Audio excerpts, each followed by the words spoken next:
categories aren't static. They tend to have these technology cliffs that companies can fall off. In this particular case, this axis at the bottom is about 35 years that you're looking at. It's the CRM category, which stands for Customer Relationship Management. It's a very well-known category in technology. And the current king of the CRM category is Salesforce. But it didn't start out like that. It actually started out as contact management. You folks weren't alive when this started.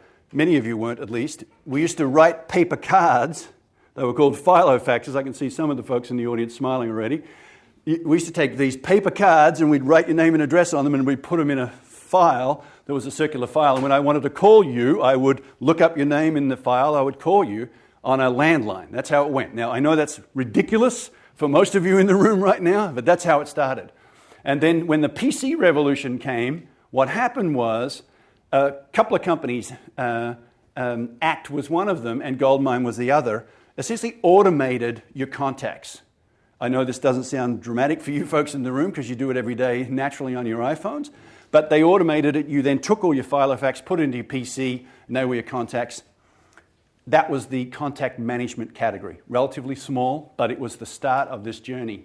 What then happened was people said, well, gee, if I've got my contacts in the computer, whenever I talk to somebody, why don't I just put notes associated with that so they know what's going on with my customers?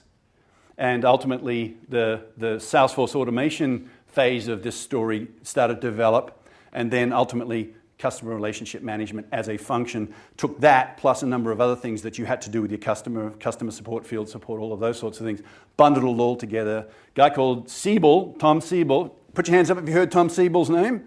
All right, so he was the guy in the middle of this pot, and he drove this thing. His problem was, anyone know what Tom Siebel's problem was?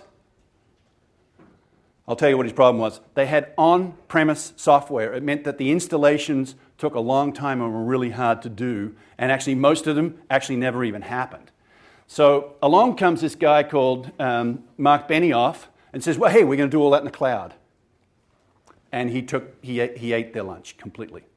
And so CRM in the cloud, as we think of it today, does not have on-prem software. And you may not believe this, but on-prem software was not even a term that anyone invented. You know who invented that? Marc Benioff. Why? Because that was the bad thing over there called on-prem software. Cloud software was the good thing. And that you'll find as part of the category design things that Dave's going to be talking about. That's a lot of what you've got to do. You've got to position yourself.